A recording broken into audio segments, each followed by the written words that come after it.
Pues os voy a empezar a contar un poco de qué va el blockchain. Me voy a meter en el Bitcoin en bastante detalle porque fue la primera aplicación del blockchain, y luego vamos a ver un poco pues, todo el tema de las criptomonedas, cómo están, cómo se usan y casos de usos reales de blockchain fuera de la parte esta de las criptomonedas, ¿vale? Entonces, bueno, estamos en plena cuarta revolución industrial.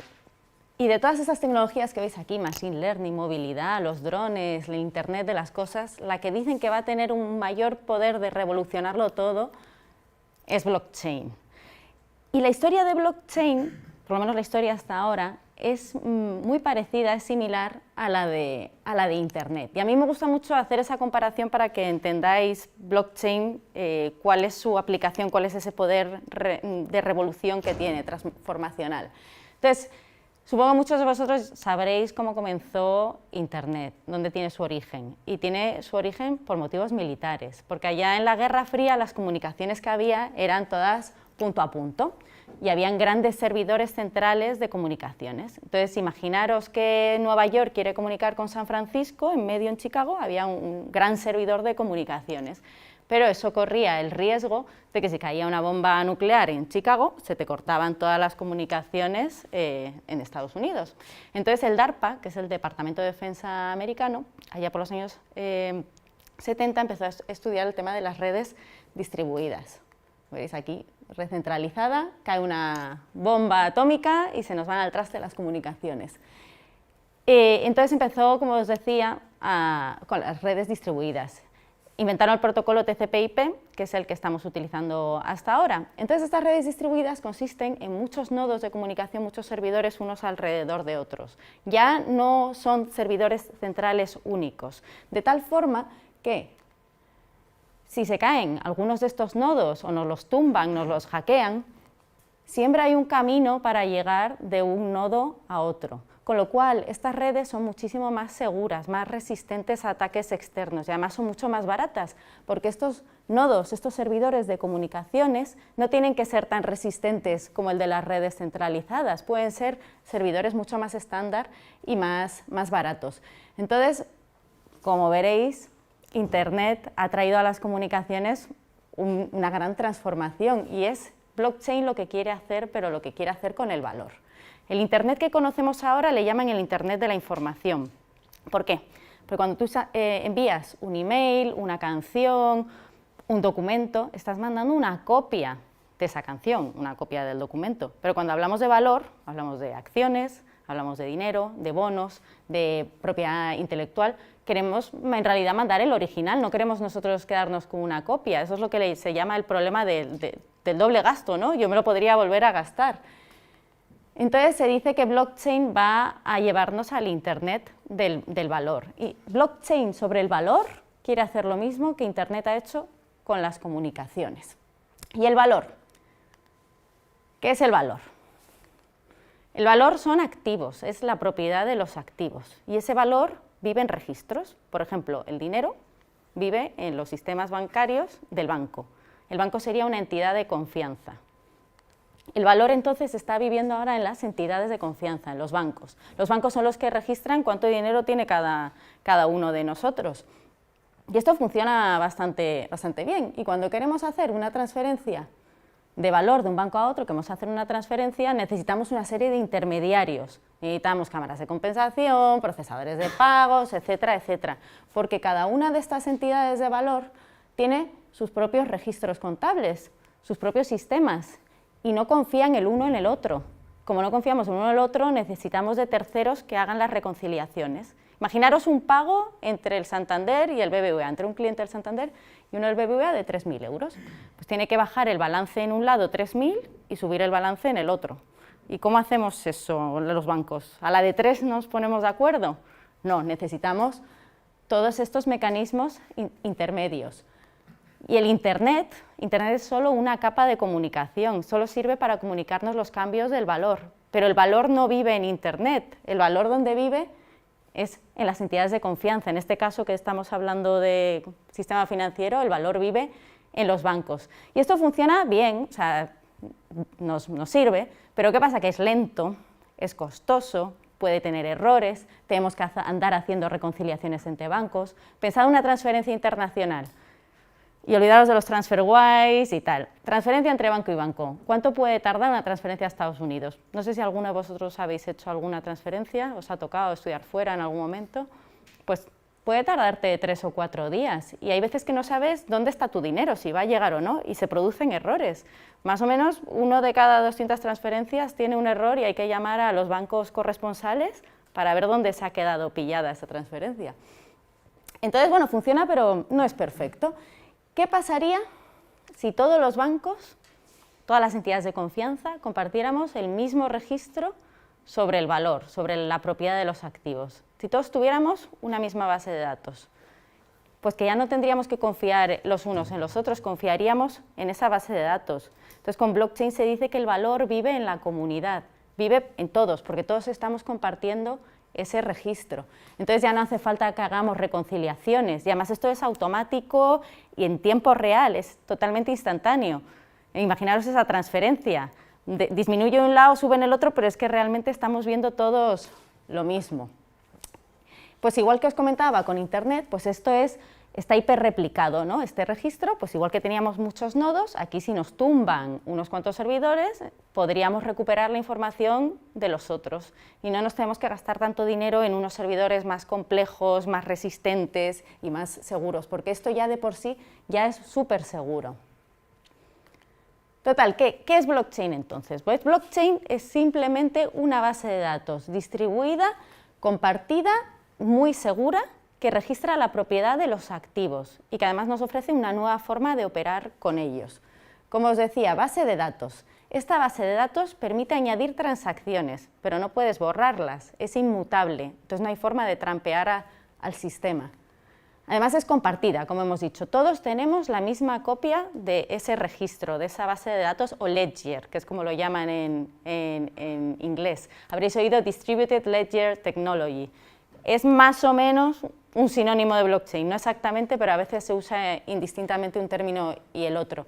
Todos los blockchains son Distributed Ledger Technology, no todos los Distributed Technology son blockchain, pero si oís que hablan de uno u otro, a grandes líneas, si no sois técnicos, va a ser lo mismo. Luego esta base de datos es descentralizada. No tenemos un operador central, un banco central, un intermediario. No, todos somos dueños de esa información. Y todos sabemos en qué estado está esa base de datos en cada momento. Y luego además es súper segura, y es muy segura porque usa la criptografía, de ahí que se llamen criptomonedas. La criptografía es prácticamente la base de todo, junto con la parte de que esté distribuida, de la red distribuida. Bueno, ¿y por qué nos interesa tanto esta tecnología? Si tenéis alguna... Sí. Una pregunta. Igual que cuando añades una transacción o una información se añade para toda la base de datos, ¿por qué no se puede borrar una transacción para toda la base de datos igual? Porque una vez que registras una transacción, digamos que se pone como una capa nueva sobre ese registro. Las transacciones se van acumulando una encima de otra, no puedes ir atrás y borrar. Se queda todo lo que haces en el blockchain, se queda guardado, tiene trazabilidad completa de todas las acciones que tú haces. Entonces, ¿cómo te llamas? Diego. Diego, pues si Diego envía 1 euro, ahí va a quedar guardado que tú has enviado 1 euro. Luego puedes recuperar el euro, podrías mandar una transacción de devuélveme el dinero, pero siempre va a quedar registrado que 1 euro lo enviaste el 1 de enero a las 10 de la noche. Y eso no lo puedes borrar, porque en la base de datos es como si fuera por capas, que va escribiendo una encima de la otra. Pero luego cuando te explico un poquito la criptografía lo vas a ver. Entonces, siempre hay trazabilidad de todo lo que ha sucedido. Y además, esto está muy bien porque es muy fácil de auditar y además ves que no se puede trampear, es imposible falsear esta base de datos porque todo queda registrado y eso también lo hace muy seguro. Cuando veamos un poco la criptografía y por qué se llama blockchain y cómo están construidos los bloques, vas a entender por qué no podemos borrar algo que ha pasado anteriormente. ¿Tenéis alguna pregunta más? Vale. Bueno, pues ¿por qué nos está interesando esta tecnología tanto, pero a bancos y no solo bancos, en toda la industria? Bueno, el blockchain, esta base de datos, nos garantiza la integridad de los datos. Como decíamos, es inmutable y tienes la trazabilidad completa de todo lo que ha pasado. Esto está muy bien para los auditores, por ejemplo, y para el regulador. Se implementa de forma muy rápida. no son macroproyectos de años y años y meses. Es muy escalable e interoperable, es muy fácil añadir un nuevo participante, un nuevo nodo a esta red. Garantiza la privacidad gracias a la criptografía. Y además luego veremos, cuando veamos un poco los blockchains privados en los que estamos trabajando, también podemos adaptarlos para que las transacciones solo las vean los que estén implicados. Por ejemplo, imaginaros que tenemos una red de todos los bancos para hacer pagos. A mí no me interesa que el BBV vea que yo, Santander, estoy haciendo un pago con Caixa por temas de competencia. Entonces, en los blockchains privados que tenemos podemos garantizar que la privacidad entre los actores de las transacciones. Luego es súper seguro gracias a la criptografía, que ya veréis que es muy difícil, por no decir imposible, de trampear. Y esta tecnología nos está permitiendo a las grandes empresas crear nuevos negocios que ni nos imaginábamos. Porque, por ejemplo, en el banco, los sistemas que tenemos en el banco, los sistemas bancarios, son cero flexibles. Son muy resistentes, pero es muy difícil innovar en ellos. Porque si yo cambio cualquier cosita, por ejemplo, imaginaros que alguien me pone un 0 más en mi cuenta bancaria, que sería estupendo, pues seguramente tendríamos una multa tremenda. Entonces, prima siempre la seguridad ante la flexibilidad. Por eso nos es muy difícil sacar cosas súper innovadoras y súper nuevas a los bancos. Y gracias a blockchain podemos hacerlo, porque es una capa tecnológica que ponemos por encima de nuestros sistemas. Y con esa nueva tecnología podemos hacer cosas sin fastidiar los sistemas bancarios que tenemos por debajo. Y luego, es muy interesante también blockchain porque nos ayuda a simplificar procesos en los que hay muchísimos actores implicados. Por ejemplo, imaginaros, yo te tengo que mandar documentación y a la vez se la tengo que mandar a él y lo tiene que revisar este otro. Esas cosas suelen hacerse por email, por fax, todavía se mandan faxes y se tarda mucho tiempo. Pero si todos tenemos una misma visión del proceso y en qué estado está, pues ayuda mucho a agilizarlo y a simplificarlo. Y se está utilizando blockchain muchísimo para eso. Y luego además, bueno, nos evita tener que estar haciendo reconciliaciones y disputas de, oye, te manda un euro donde se ha quedado perdido, míralo tú en tu base de datos, mándame de vuelta al justificante, porque estamos viendo todos lo mismo. Bueno, aquí me voy a meter un poco en el Bitcoin, en las tripas del Bitcoin. Esta quizás es la parte un poco más dura de la sesión, porque voy a enseñar muy poquito de criptografía y va a ayudar a responder la pregunta que me hacías antes, Diego. Blockchain, la primera aplicación que hubo de blockchain fue el Bitcoin, que supongo que todos lo sabéis. Bitcoin nace como idea, no como sistema, como idea, nace en 2008 y fue Satoshi Nakamoto, que no se sabe quién o quiénes son, no sabemos si es una persona o un grupo de personas. En 2008, justo coincidiendo con la crisis financiera, curiosamente, escribe un white paper en el que describe Bitcoin como una versión puramente electrónica del efectivo, del cash, que permite que los pagos online persona a persona se realicen sin ningún tipo de intermediarios. Entonces, esto claramente era un ataque contra los bancos en pleno momento de la crisis financiera. Este paper se escribe en 2008 y en 2009 ya empezaban a estar los primeros bitcoins en circulación. Los mineros, que llaman, que habréis oído la palabra minero, frikis, con sus ordenadores en sus garajes. Eso fue en 2009. Pensad que ya han pasado pues casi 10 años han pasado de esto y ahí sigue. Y ahora es cuando nos estamos dando cuenta de todas las implicaciones que tiene la tecnología que hay por detrás y en todas las cosas que podemos usarlo. O sea que es muy parecido a Internet en lo que vamos poco a poco. Todavía no está madura del todo esta tecnología. ¿Y qué es Bitcoin? Pues Bitcoin son 3 cositas. La palabra Bitcoin en sí no es solo la monedita. La palabra Bitcoin significa 3 cosas. Lo primero es la base de datos de la que hablábamos, esa que está distribuida y compartida por todos, que tiene el historial de todas las transacciones que han sucedido y que además es inmutable. Lo segundo es el protocolo de comunicación en sí. Cómo los diferentes participantes, los diferentes servidores, nodos, todo esto son sinónimos, cómo se ponen de acuerdo en cuál es el siguiente estado de esa base de datos, en qué transacciones se van a incluir en la base de datos y cuáles no y en qué orden.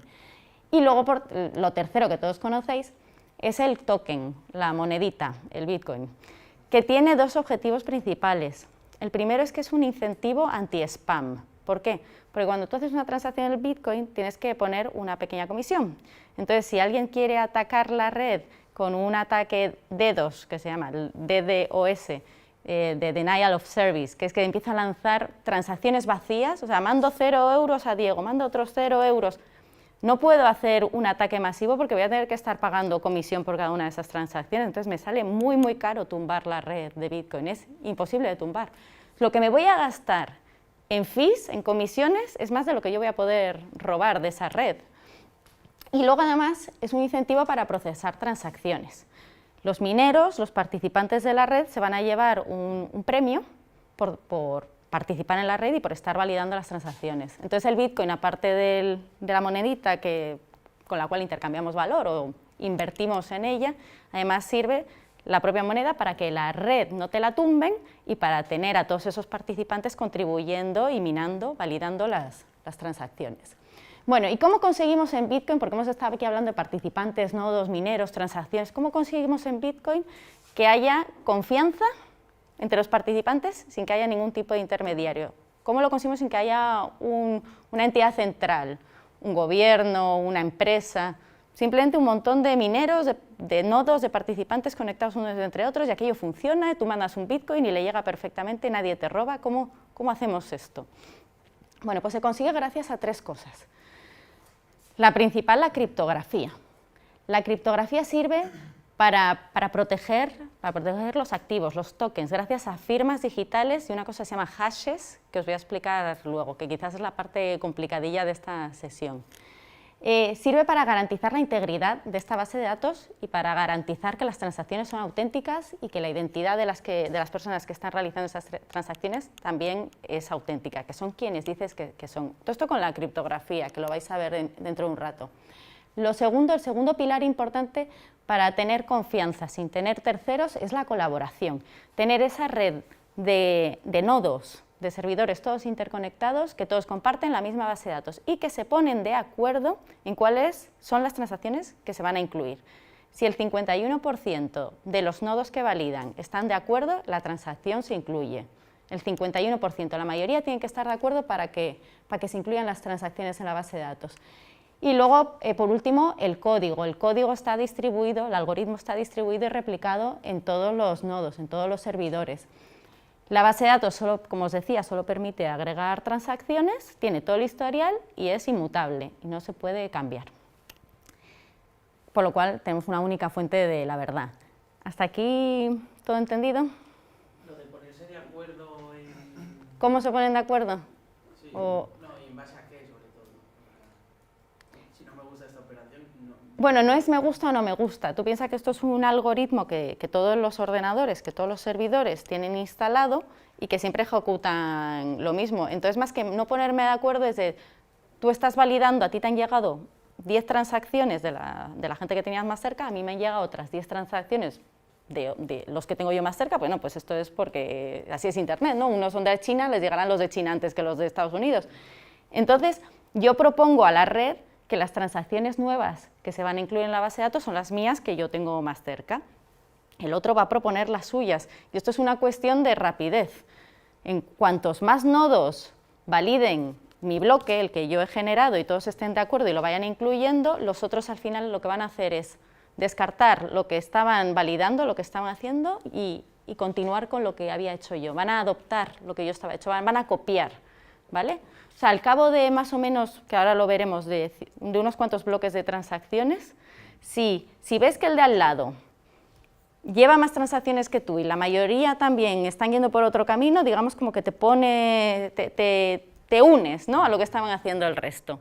O sea, no todos los nodos, los validadores, eligen las transacciones que ellos deciden que son las buenas, las que van a validar, pero luego se tienen que poner de acuerdo entre ellos. Eso lo vamos a ver luego cuando os explique un poco cómo funcionan los mineros. ¿Pero entonces puede haber transacciones que no se validen?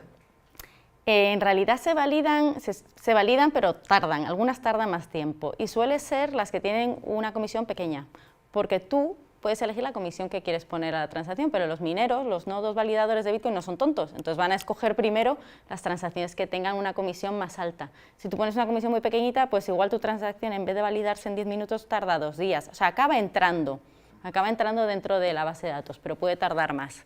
Entonces, si tienes prisa en que tu transacción se ejecute en Bitcoin, métele una comisión más alta, que entonces va a ser la primera que cojan.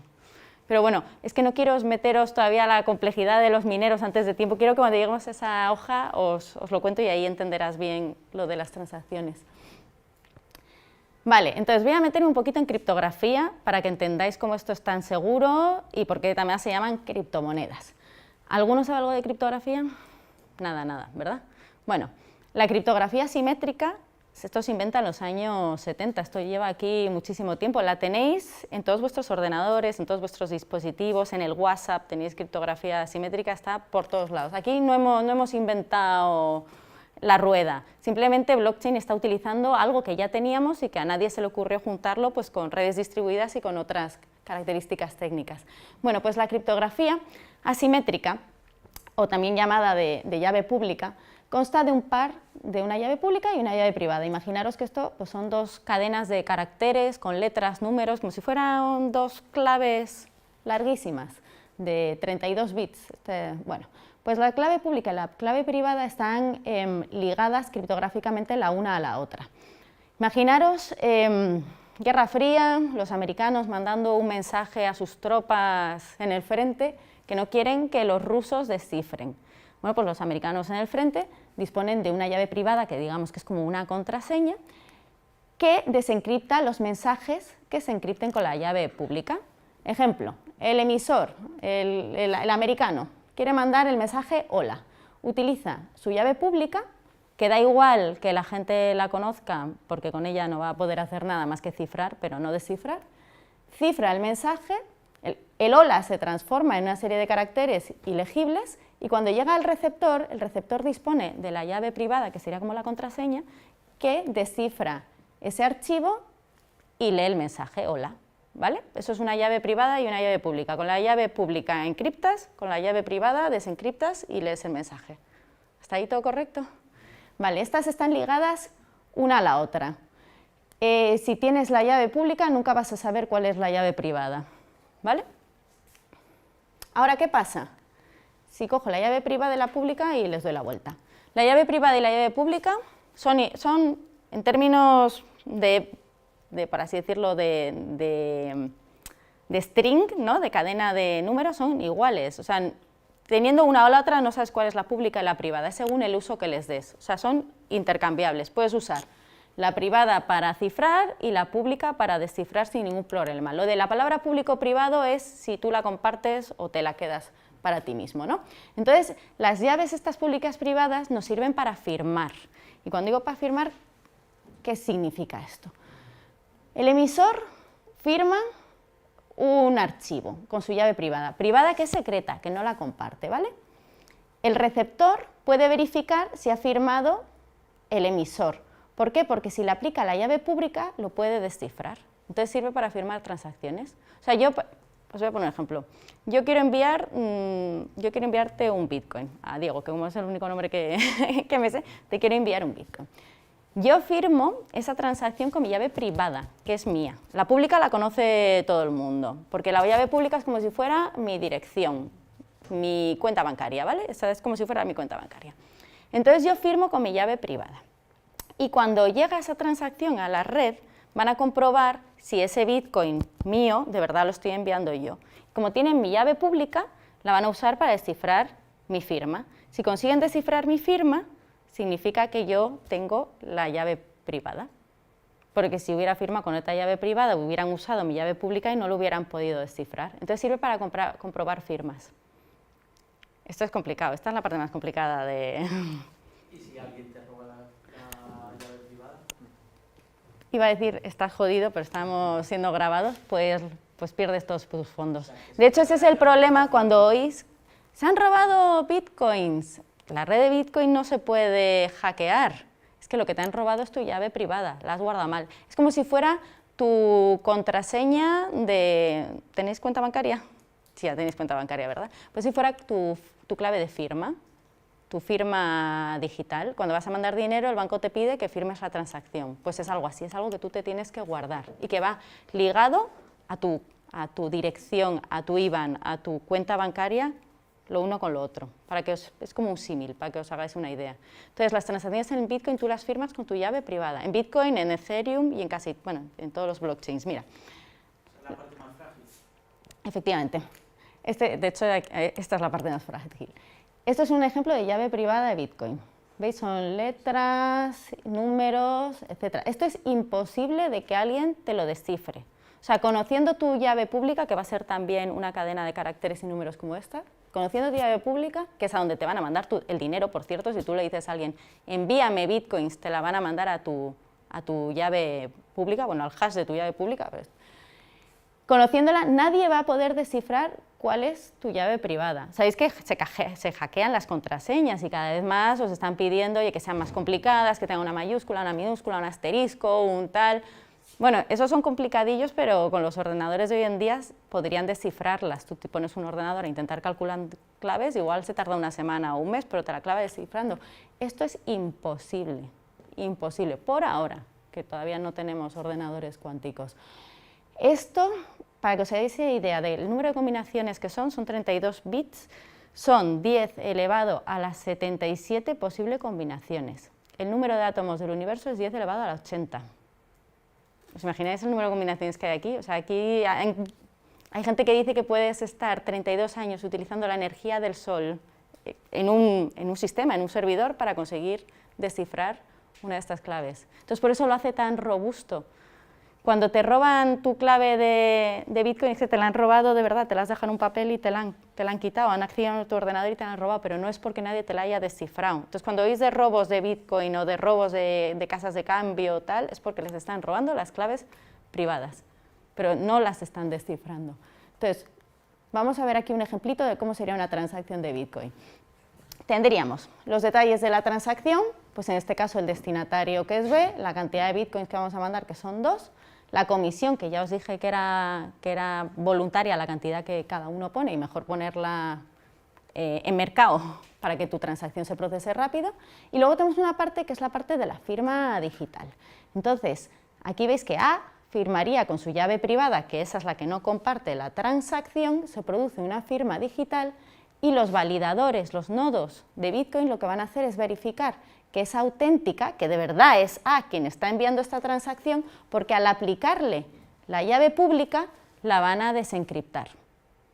Entonces, si esta persona estuviera utilizando una llave privada inventada, una que no fuera, no iban a poder con la llave pública desencriptarlo, porque no es la llave pública correspondiente a esa llave privada. Y así es como se garantiza la autenticidad de las personas y de las transacciones, de la identidad de que la persona propietaria de esos bitcoins realmente es quien dice que es, que se puede gastar esos bitcoins porque son suyos y que esa transacción pues que es auténtica. ¿Esto lo habéis entendido? Esta es la parte dura de criptografía, la de las llaves públicas y privadas. No, hay una cosa que no. Entonces, cada llave privada tiene una llave pública. Sí, es un par. Pero si tú tienes la pública y puedes desencriptar la privada, ¿para qué se No puedes desencriptarla. Puedes encriptar mensajes con ella, pero para desencriptarlos necesitas la otra. Tú encriptas con una y desencriptas con la otra. Entonces, tienes que tener las dos. Un mensaje. Esta persona está mandando un mensaje en el que se ve su llave pública, porque la llave pública es como tu identificador, es como si fuera tu cuenta bancaria, ¿vale? Es el que se ve la pública, no la privada. Claro, se ve la pública y la firma. La firma es el resultado de aplicarle esta llave privada, de encriptar la transacción, la encriptas con la llave privada, pero no la compartes la llave privada, solo la utilizas como si fuera una llave para cerrar una cerradura, pues tú estás ahí encriptando. ¿Y el que verifica que has utilizado tu llave privada, quién es? Porque me imagino que en algún sitio estará que tu llave privada es esa. ¿Alguien lo sabe? Esa es la gracia, eso es lo bonito, que nadie lo sabe. O sea, el algoritmo criptográfico que hay detrás liga siempre una clave privada con una pública. Pero no hay una base de datos de a esta pública le corresponde esta privada. No hay ninguna base de datos, el algoritmo en sí las genera. Te voy a enseñar un ejemplo. ¿Y eso no falla, no se rompe? No falla, no se rompe. Es un algoritmo que es una función matemática que tú puedes tener en tu ordenador. Lo puedes programar en un programito. Os voy a enseñar un ejemplo. ¿Qué hablamos? ¿Que un algoritmo lee a otro algoritmo? Un algoritmo lee otro algoritmo. ¿A qué te refieres? Estamos hablando de traspaso de... Tú tienes tu par de llave pública y llave privada, que es como una contraseña y un usuario que te lo ha generado un algoritmo. Es un algoritmo conocido, de criptografía. Y luego lo que haces con esa llave privada es encriptar la información de la transacción. La encriptas, entonces te sale ahí un churro de letras y números, ¿vale? Si con el otro algoritmo de desencriptar le metes la llave pública y consigues ver el mensaje, es que estaba firmada con la llave privada correspondiente. O sea, llave pública y privada van una de la mano de la otra. Para una llave pública solo hay una llave privada. Encriptas con una y para desencriptar solo puedes hacerlo con la otra. Es una función matemática que es así, la entrada es de una forma y la salida es de otra. Y es una función matemática conocida. No necesitas tener un programa, una aplicación, o sea, te la podrías tú programar en tu propio ordenador, ¿vale? Entonces, la privada es importante que te la guardes, que no la compartas con nadie. La pública la puede conocer todo el mundo porque al final es casi que tu dirección a donde te van a enviar tus fondos. Luego, la otra parte que decíamos, aparte de la criptografía, era la colaboración, el que todos los participantes tengan el mismo registro. En Bitcoin todos tienen la misma copia de la base de datos, todos saben, todas las transacciones que han sucedido las tienen registradas en su base de datos. Solo las que valida la mayoría son las, como estamos diciendo antes, el 51% de estos participantes de mineros, solo los que validan el 51% son las que se van a incluir en esta base de datos, en este registro. Entonces, pues este sistema no depende de ningún actor en particular, depende de la comunidad en sí. ¿Y por qué se llama blockchain? A ver, esto yo creo que os va a venir bien por alguna de las preguntas que me estabais haciendo antes. Bueno, pues las transacciones nuevas se van enviando a la red de validadores. Entonces los validadores les van llegando y, como decíamos, a unos les llegan unas, a otras les llegan otras. Las transacciones les van llegando y las van validando que son correctas. Pues ¿qué validan? La firma digital que veíamos antes, que es auténtica, validan que tiene suficientes fondos. Todas estas transacciones lo que hacen es que las van a agrupar en un bloque, blockchain, bloque de transacciones, ¿vale? Ese bloque tiene una referencia, que es otra cadena de estas de caracteres y números larguísima, y a los 10 minutos más o menos se genera un bloque nuevo. Y este otro bloque contiene la referencia del bloque anterior. Y a los 10 minutos se genera otro bloque, y así sucesivamente. Entonces, ¿qué pasa? Que cada bloque tiene la referencia del anterior, por eso se llama blockchain, cadena de bloques, porque los bloques van encadenados unos a otros. ¿Qué pasa si yo cambio, por lo que estábamos diciendo antes? Quiero borrar el dinero que he enviado, lo quiero borrar una transacción. Si yo borro esta transacción, esta referencia va a cambiar y se me va a romper toda la cadena.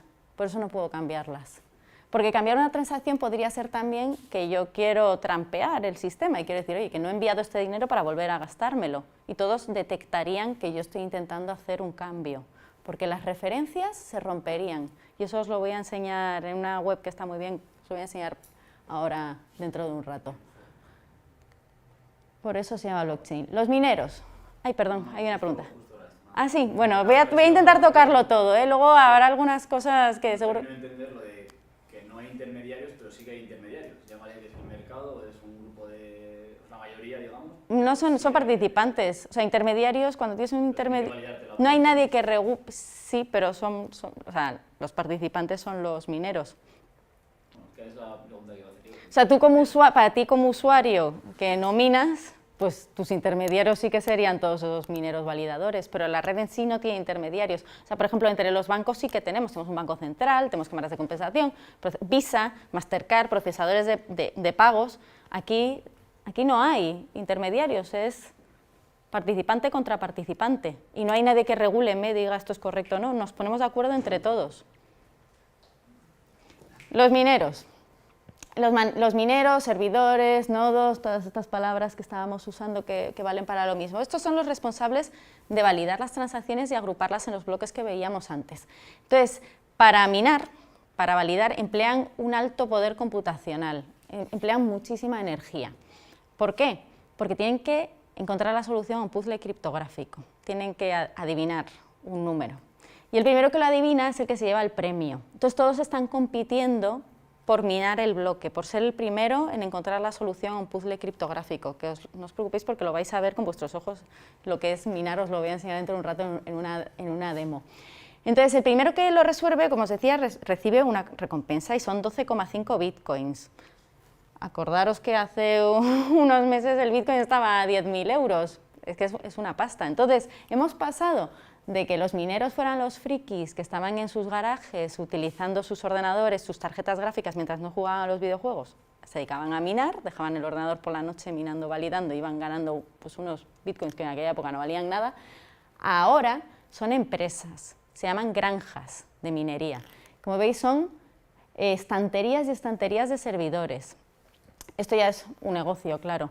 Si queréis alguno de vosotros minar, os podéis añadir a un pool de mineros, os podéis juntar vuestro poder computacional de vuestros mini ordenadores comparados con estos servidores, os podéis juntar con otros mineros y en comandita todos juntos minar y el premio que se consigue lo repartís entre todos. Pero para que veáis cómo ha cambiado.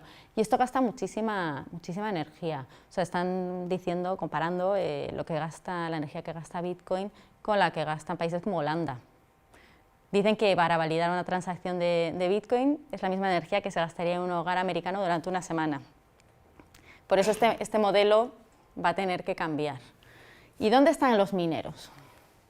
Pues los mineros están principalmente, efectivamente, en China, en América del Norte, Europa del Norte, pues por toda esta zona. ¿Por qué? Porque necesitan zonas que sean frías. Pues esto se calienta mucho, es mejor dejar las puertas abiertas de esas granjas de minería para que entre el frío. Imaginaros pues en Alaska. La conexión a internet tiene que ser rápida y la energía barata. En cuanto tienes un pico de energía ya no te es rentable ponerte a minar bitcoins. Entonces, bueno, pues está muy concentrado en estos países, sobre todo en China.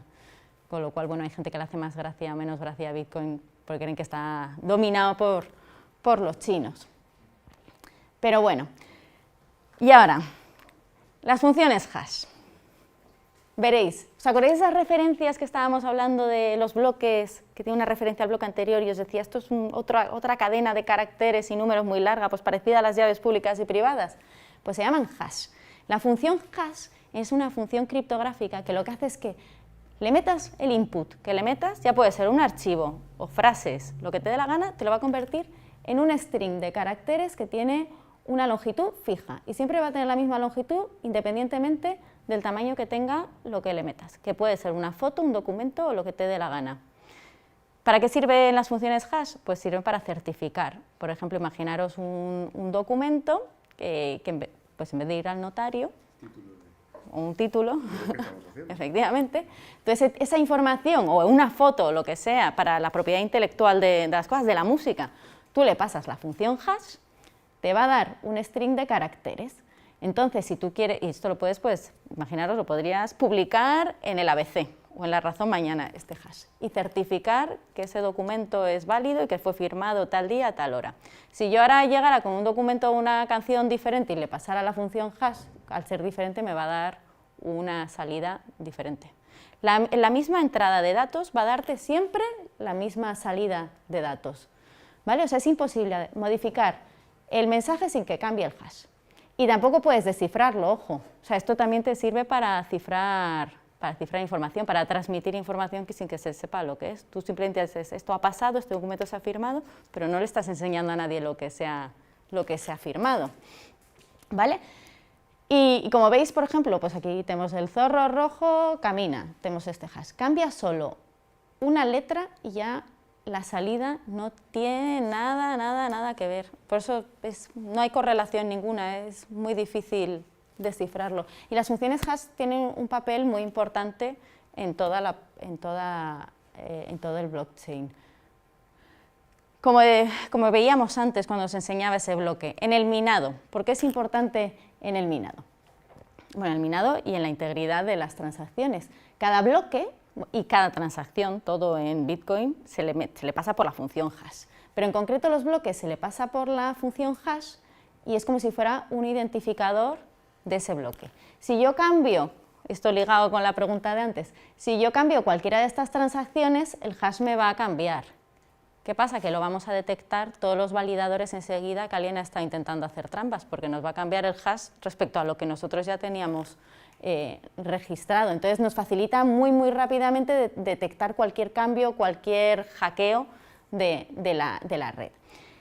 Además, el hash tiene un papel fundamental en el puzzle criptográfico del que hablábamos antes. Ese puzzle que tienen que resolver los mineros. Pues como os decía, hay varios algoritmos de consenso, de cómo llegamos todos a ponernos de acuerdo en cuáles son las transacciones que vamos a meter en la base de datos. El de Bitcoin es el que decíamos antes, el Proof of Work, el Proof of Stake es el que os comentaba de que los validadores de alguna forma apuestan, ¿no?, sus tokens, su participación, y bueno, lo usan monedas menos conocidas, Peercoin, Decred, ahora Ethereum lo va a meter, y el de BFT que os decía antes, el Byzantine Fault Tolerant, que básicamente es de que nos mandamos mensajitos entre nosotros para ponernos de acuerdo, es de pues ahora validas tú, luego valida el otro, el resto decimos que sí que es correcto, y este es el que más se utilizan en las redes empresariales.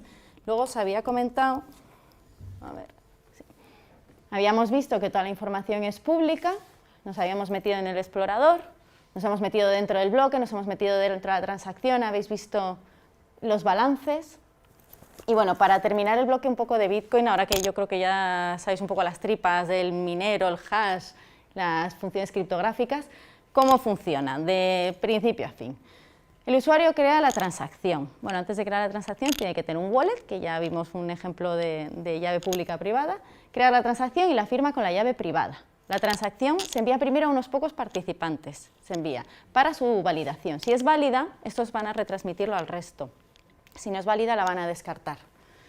Entonces los mineros, cuando ya todos tienen las transacciones, compiten para validarlas. Ellos, cada minero va a elegir las transacciones que quiere en su bloque, luego el bloque que gane es el que se va a imponer.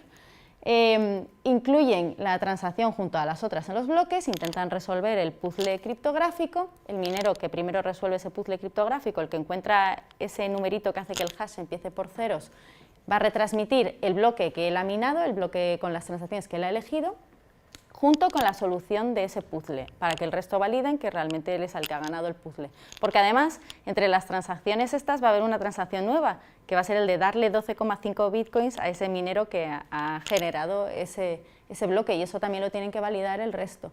Si es incorrecta la información, ese bloque se descarta. Si es correcta, la van a meter en el blockchain, en la base de datos, y los mineros van a comenzar enseguida, porque no hay que perder tiempo, en validar el bloque siguiente. O sea, los mineros no cogen y se dicen entre ellos, que sí, ok, lo meto. No, simplemente meten ese bloque nuevo en la base de datos y se ponen con el siguiente. Y cada X tiempo pues van viendo las cadenas del resto si coinciden, porque si no coincide y ves que la mayoría está con otra, te tienes que poner al día y borrar la que tú tenías y coger la otra, ¿vale? Bueno, esto es hasta aquí, Bitcoin.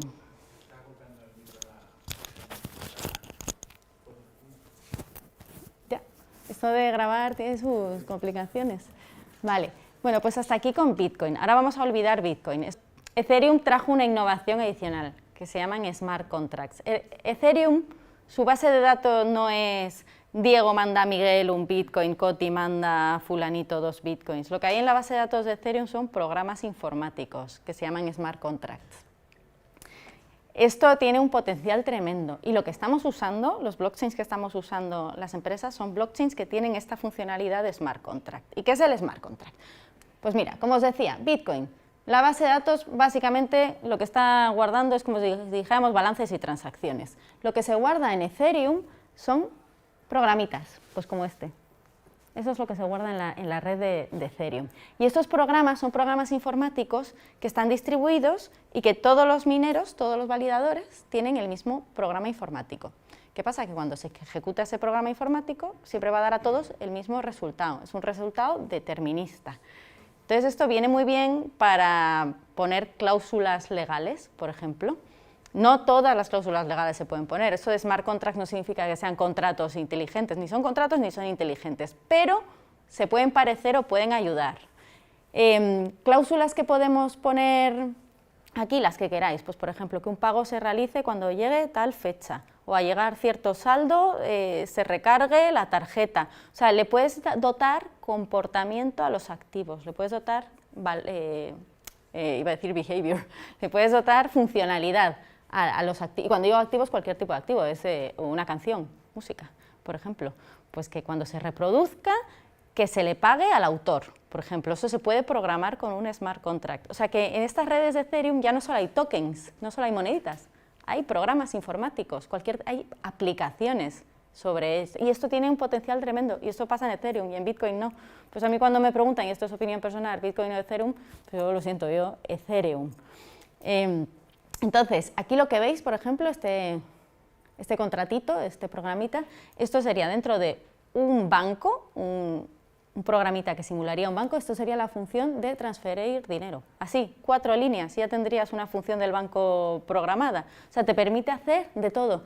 Y además estos smart contracts, unos pueden hablar con otros y lanzarle eventos de uno a otro. Pero bueno, para ver el tema de los smart contracts, os voy a poner un ejemplito que es un poco futurista porque además incluye ya al Internet de las cosas, ya mezcla el blockchain con el IoT. Imaginaros una operación de importación de naranjas. No es temporada en Valencia y necesitamos traernos las naranjas de Argentina.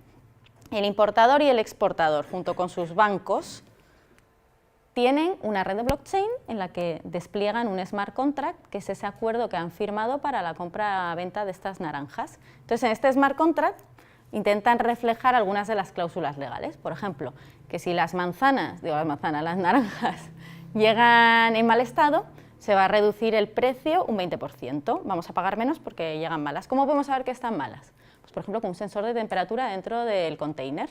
Y ese sensor de temperatura lo tenemos conectado a Internet y nuestro smart contract vive en Internet, por lo cual puede recibir triggers, eventos de ese sensor.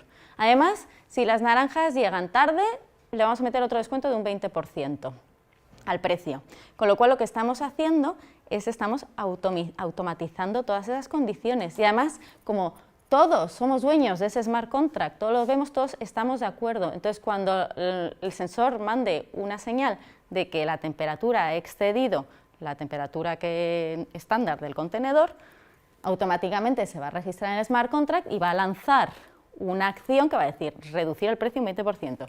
Además, luego encima el carguero llega tarde a puerto y lo detectamos o por el GPS o porque también la aduana, el control de aduanas está también metido dentro de este blockchain y firma la transacción cuando llegan las naranjas. Pues todo eso se va a reflejar en este smart contract que, finalizada la operación, va a lanzar una orden del banco del importador al exportador para que pague la cantidad que se acordó menos un 40%. Y aquí no va a haber disputas ni entre comprador ni vendedor ni nadie, porque es que estaba escrito en el smart contract y esa ejecución de ese smart contract en todos nuestros nodos va a ser la misma y va a dar el mismo resultado. Entonces, no hay forma de que... Dime. Pero puedes trucar, por ejemplo. Los sensores, claro, efectivamente. Tienes toda la razón del mundo.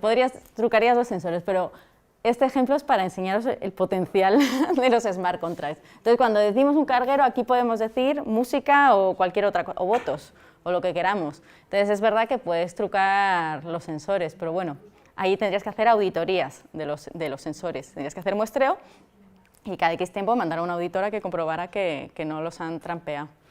Pero bueno, ¿entendéis cómo podrían funcionar el potencial que tienen los smart contracts? Aquí podéis meter lo que os dé la gana con un smart contract. Puede ser desde videojuegos hasta lo que decíamos, música, votaciones, aquí se puede programar de todo. Y esto es donde está el potencial mayor del blockchain, es lo que estamos utilizando las empresas. No estamos utilizando el Bitcoin, no estamos utilizando los tokens. Las empresas es jugando con Ethereum, cogiendo el Ethereum público, tocando un par de cositas y desplegando nuestras propias redes, pero esto ya se está, digamos, profesionalizando. Entonces, por ejemplo, JP Morgan cogió Ethereum, lo versionó y sacó una red llamada Quorum, que es la red, por ejemplo, que se utiliza, el protocolo que se utiliza en la red de Alastria, porque tenemos ya en España, somos pioneros, la primera red nacional de blockchain, que está en pruebas, pero ya hay una primera red nacional de blockchain y lo que utiliza es el software que JP Morgan versionó a partir de Ethereum. Luego otros han seguido sacando sus propios protocolos que no tienen nada que ver con Ethereum, como por ejemplo la Fundación Linux, que ha desarrollado otro protocolo que se llama Fabric. Y en Fabric no hay moneditas, no hay bitcoins, no hay tokens. Es simplemente una red de smart contracts, que en el caso de Fabric se llaman chaincode, que aquí luego ya cada uno le pone los nombres que quiere, pero lo que se guardan son estos programitas y aquí puedes programar flujos de trabajo o incluso podrías crear versiones digitales del dinero que ya existe, tokenizar, que es lo que se llama. La palabra tokenizar es representar en el blockchain activos que son reales. Por ejemplo, puedes tokenizar el dinero que hay en las cuentas bancarias, lo representas en el blockchain y luego ya jugamos con ese dinero en otra dimensión. Eso os voy a enseñar luego un diagrama. ¿Tenéis alguna duda de los smart contracts? Vale, bueno, un poquito así por encima de las criptomonedas antes de pasar a la parte de uso empresarial. Existen 2.000 criptomonedas, más de 2.000 y creciendo. Claro, cuando oís de esto es una burbuja, pues ya no es solo una burbuja por el precio al que llegó el Bitcoin, el Ethereum, fueron las más destacables. Es que no fue solo un tema de precios, es que sale una moneda para cualquier uso, la moneda para pagar en los videojuegos las vidas que te compras, la moneda para pagar industrias oscuras que os podéis imaginar. Hay una peseta coin, un Pepe coin, o sea, aquí hay 2.000, claro, esto es una burbuja, estas pues no van a sobrevivir todas. Entendemos que Bitcoin, si ya lleva 9 años, pues seguirá existiendo de la forma que la conocemos o con las variaciones que tengan que hacer al algoritmo de consenso. Bueno, pues ahí tenéis un pantallazo de CoinMarketCap, que si coinmarketcap.com es donde está el listado de todas las criptomonedas que existen, con los precios actualizados, o sea, es la referencia. Toman los precios de las diferentes casas de cambio y hacen una media. Nosotros, por ejemplo, no trabajamos con criptomonedas en el banco y los bancos con los que tenemos relación tampoco. Primero, que nuestros departamentos de riesgos legales, como no lo entienden y su bonus está en evitar riesgos y peligros, pues ellos donde ganan el dinero es en pararnos cualquier cosa que pueda parecer arriesgada. Entonces, nosotros no trabajamos con eso. Luego, aparte, no tenemos forma de explicárselo al Banco de España. ¿Cómo registras las criptomonedas en tus libros contables también? O sea, hay una serie de challenges y de problemas de vacío legal que hacen que los bancos no estemos trabajando con criptomonedas. Algunos, pues tipo de estos neobancos como Revolut, sí que te ofrecen servicio de venta y compra y venta de criptomonedas. Algún otro pequeñito así de estos de Europa, tipo Fidelity, pero son bancos pequeños y, bueno, y que se están arriesgando más. O sea, un Santander, por ejemplo, no puede meterse en eso. O sea, pensad que somos una entidad regulada, que tenemos una licencia bancaria y que al mínimo error que cometamos nos quedamos sin licencia y la licencia cuesta mucho dinero. Bueno, y aquí tenéis un gráfico para que veáis por qué se empezó a hablar tanto de la burbuja el año pasado. Pues mirad la capitalización hasta dónde alcanzó, 612 billion. Ahora estamos creo que estábamos en 200 algo, ¿no? Lo vimos en la slide anterior, 200. Más o menos, pues 600 billion, esto es una cantidad muy importante, claro, empezaron a ponerse los ojos de todo el mundo en esto. Luego empezó, bueno, a finales de 2017, todo ese miedo de esto fluctúa mucho, empezó a salir en prensa, lo empezaron a criticar y se metió el tortazo que se ha metido, que ahora, bueno, pues, por ejemplo, el Bitcoin que estaba en 10.000 euros y ahora está en 4.000, o, bueno, pues aquí hay gente también que ha perdido una buena oportunidad de haber vendido. Pero bueno, esto es a modo chascarrillo, pues a alguno le interesa invertir, que sepa estas cosas cómo funcionan. Y luego lo que os decía, ¿de dónde guardas tus Bitcoins? Pues se distinguen lo que son hot wallets y cold wallets. Hot wallets es porque están conectados a Internet. Pues puede ser una aplicación móvil, como aquí tenéis un ejemplo de una que se llama Jaxx, es una app móvil que guarda tu clave privada y tu clave pública. Claro, esto está conectado a Internet, no nos olvidemos, es una app. Entonces, hombre, pues tienes más probabilidades de que te lo puedan robar. Aplicaciones también más seguras que otras, ¿no? Pero es vulnerable al robo. También puedes dejar tus Bitcoins, tus criptomonedas dentro de la casa de cambio. La casa de cambio, aparte de hacerte el cambio, te funciona como si fuera un banco en el que guardas ahí tus criptomonedas y puedes enviar, recibir, pagar y lo que te dé la gana. Y luego hay una cosa que se llaman cold wallets. Cold wallets, o sea, carteras frías. Estas no están conectadas a Internet. Es lo que vimos antes. Tú te generas una llave privada y una pública con el algoritmo. Nosotros hemos usado una página web que visteis antes, ¿no? Pero eso puede ser un programita en tu ordenador que no está conectado a Internet. Entonces tú te generas esas claves, te envías ahí tus fondos, imprimes tu llave pública privada, que muchas veces es un QR, se representa también un QR, porque las apps, estas que veis aquí, pueden funcionar con el te envío dinero, escaneas el QR, pásamelo, tal. Y esto te lo metes en tu caja fuerte. Y luego también hay unos dispositivos que han salido últimamente que se llaman ledgers, Bueno, puede ser marca Ledger, hay otra que se llama Trezor, que parece un USB. Entonces tú en ese USB tienes tus claves, o sea, no es que estén ahí tus bitcoins están en el registro común, ¿no? Pero lo que están ahí son tus claves y eso tú te lo guardas y el día que quieres enviar o recibir bitcoins, bueno, mejor dicho, enviar, porque recibir te los envían a tu llave pública y ahí queda registrado en el sistema. Cuando quieres enviar a alguien, este pinchito USB lo conectas en tu ordenador, metes una clave que es de 8 dígitos, ya no es la clave privada está dentro de ese USB, y lo utilizas y envías. ¿Qué pasa? Que esto es súper seguro, pero si tienes un apuro y quieres mandar dinero, quieres mandar tokens, bitcoins, tienes que irte a la caja fuerte donde lo has guardado, sacarlo, conectarlo al ordenador, mientras que si tienes una app de este tipo o lo tienes en una casa de cambio, pues es logarte con un usuario y una contraseña y envías lo que te dé la gana. Entonces estos son los dos métodos para almacenar criptomonedas que hay. Uno es más parecido a una cuenta corriente en la que usas para gastar, ¿no?, diariamente, y otra es más como una cuenta de ahorro que es más segura y donde dejarías ahí lo gordo. ¿Vale? Bueno, esto para lo que sepáis, para que si alguno quiere invertir algún día o comprar, dime.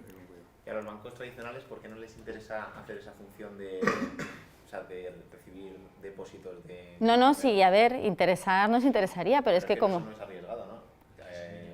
Custodiar criptomonedas. Bueno, no es...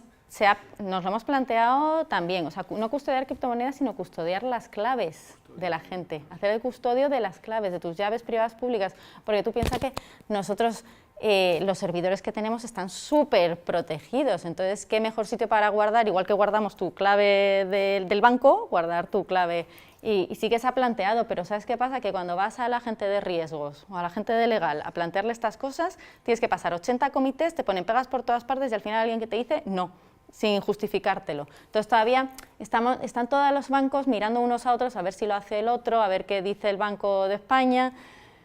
¿Sabes? No hay nadie que haya cogido y se haya envalentonado, lo haya hecho y luego ya esto se haya de alguna forma hecho una cosa común. O sea, todavía da miedo. O sea, tú dices dentro de un banco, criptomoneda, y ya es como todos al suelo. A lo mejor uno pequeño le interesaría, ¿no? A uno pequeño si tiene unos buenos sistemas, servidores bien protegidos, sí. Pues yo no descarto que lo empiecen, o sea, a mí me parece un negocio que podríamos dar los bancos y yo lo he mirado, pero tú explícaselo, o sea, imaginaros que le tengo que dar esta sesión a todos los de riesgos, de legal, del banco, y además lo primero que van a decir es criptomoneda, los chinos, tal, no lo entienden, o sea, todavía esto no está tan maduro, no es tan común. O sea, la gente ha empezado a escuchar blockchain hace un año, aunque lleva desde el 2008-2009, pero ese es un negocio perfecto. O sea, ya has estado muy rápido porque lo hemos estado pensando y mirando. Dentro de innovación, pero en innovación podemos pensar todas las ideas locas que queramos, aunque los de legal luego nos las paren. Y es un servicio además porque yo, por ejemplo, pagaría. A mí que me guarden que me custodien mis claves privadas, fenomenal. Ya ni la caja fuerte, que es el lugar más seguro que donde ya guardo mis ahorros, ¿no? mi nómina, donde llega mi nómina. CoinMarketCap, que es la web en la que os enseñé, de la que salieron esos precios, lo que hace es que coge las casas de cambio que existen y saca los precios que hay. Entonces, depende de la casa de cambio que quiera meter ese par dólar, Bitcoin, o yo qué sé, yen, Bitcoin, que lo quiera meter dentro de su sistema. Si no, pues no va a haber mercado. O sea, al final depende de las casas de cambio principalmente. ¿Vale? Vale, pues, ¿alguna duda de Bitcoin, los smart contracts, la parte pública, tal? No. Bueno, si no, yo os doy mi dato de contacto por si os queda ahí alguna duda y se os queda atascado, aunque en Google se encuentra últimamente todo. Bueno, aplicaciones de blockchain en la empresa. A ver. Bueno, esto ya os he ido un poco contándoos que no nos interesan en las empresas las redes públicas, como el del Bitcoin, el Ethereum, etc. ¿Por qué? Porque ya hemos visto que son completamente abiertas, que se pueden meter los chinos, que se puede meter quien quiera como participante.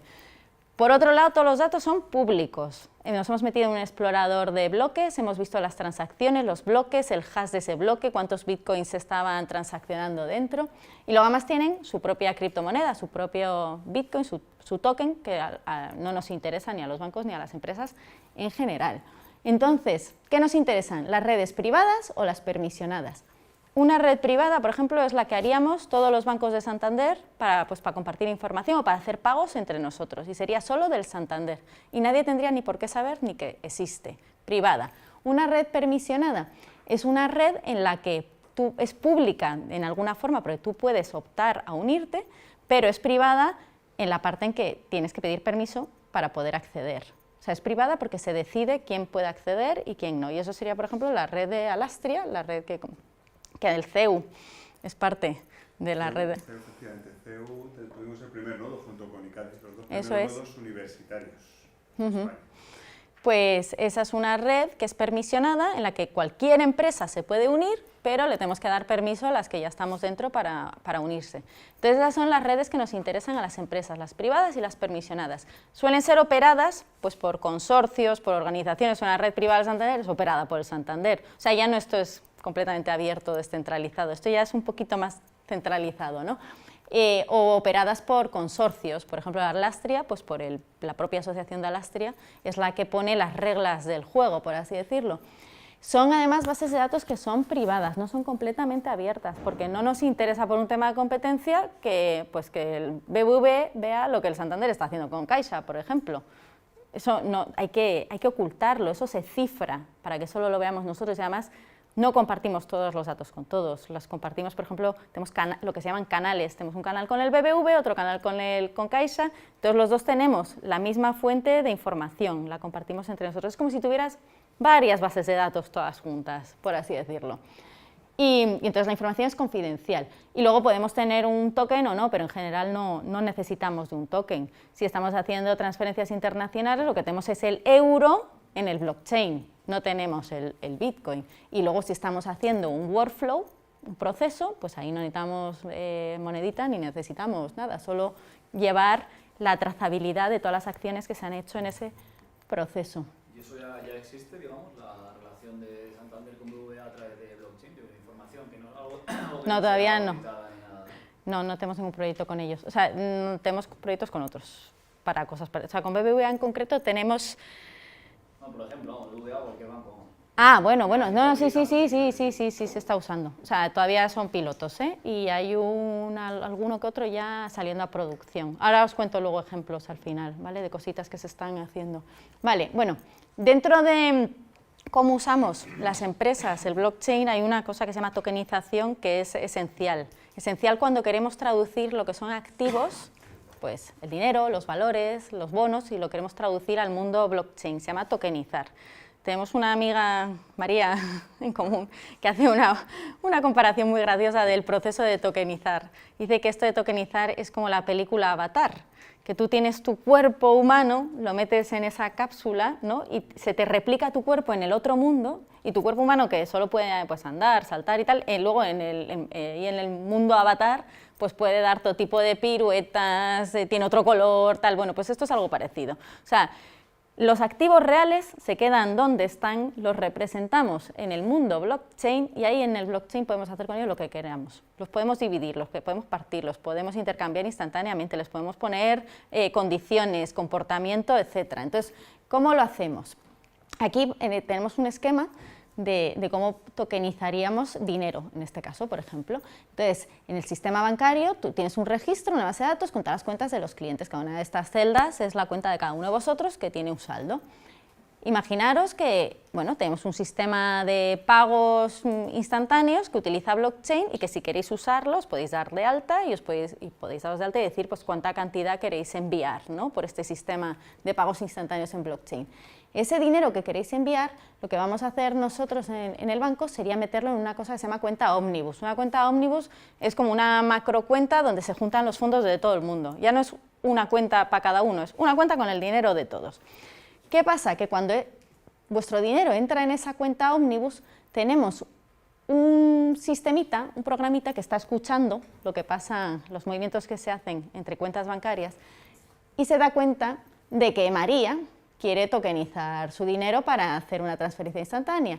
Y este tokenizador, esta piececita que tenemos dentro del banco que está escuchando las transacciones que se hacen a esa cuenta ómnibus, lo que hace es que replica en un smart contract, que ya sabéis lo que es un smart contract, que sería un criptobanco, replica ese dinero que se ha movido a la cuenta ómnibus en una cuenta cripto, cuenta para María. Entonces, todo el dinero de toda la gente que vaya a hacer transacciones con el blockchain se va a meter en el banco en una única cuenta, pero luego va a estar segregada en el criptobanco. El criptobanco sí que va a tener, María tiene 5, Pepe tiene 3, aunque luego el dinero real esté aquí todo unido. Entonces, una vez que tienes el dinero representado en el blockchain, bloqueado físicamente en la cuenta esta bancaria, tú ya en el blockchain puedes hacer con él lo que quieras, puedes hacer micropagos, que los micropagos, por ejemplo, es una cosa que ahora no existe. Esto de, por ejemplo, leo una noticia y pago 2 céntimos por la noticia, no podemos ahora. Lo que hacemos es que tenemos que suscribir, porque los micropagos son muy caros. Es como los pagos con tarjeta que os dicen, no se puede pagar menos de 5 euros,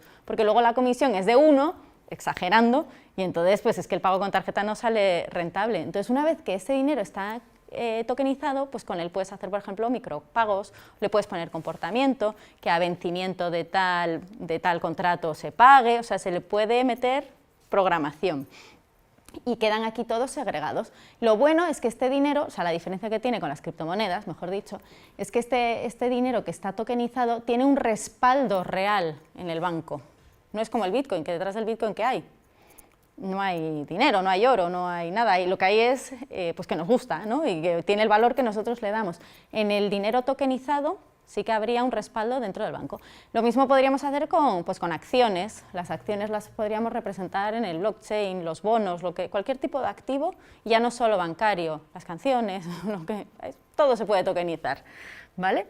Cualquier tipo de activo. Y esto es una de las cosas que más se usa dentro de los proyectos que tienen las empresas, la parte de tokenizar activos y luego la parte de los flujos de trabajo, de los workflows, de los procesos. Son principalmente los proyectos que se están haciendo. Y bueno, ya hay multitud de casos de usos para el blockchain. Por ejemplo, el de la identidad. El de la identidad, además, es efectivamente, porque luego a partir de la identidad puedes construir un montón de cosas encima.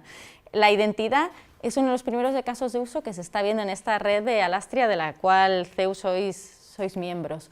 La identidad que se llama soberana, Self-Sovereign Identity, es la identidad en la que el dueño sois vosotros, es cada una de las personas. Imaginaros que vuestra identidad digital vosotros podríais decidir con quién la compartís, con quién dejáis de compartirla, o sea, por cuánto tiempo la compartís, qué atributos de vuestra identidad queréis compartir, que no queréis el DNI completo, igual solo es necesario vuestra fecha de nacimiento, pero no de dónde habéis nacido. Vosotros podríais controlar qué compartís de vuestra identidad y con quién. Ejemplo, vais a alquilar un coche.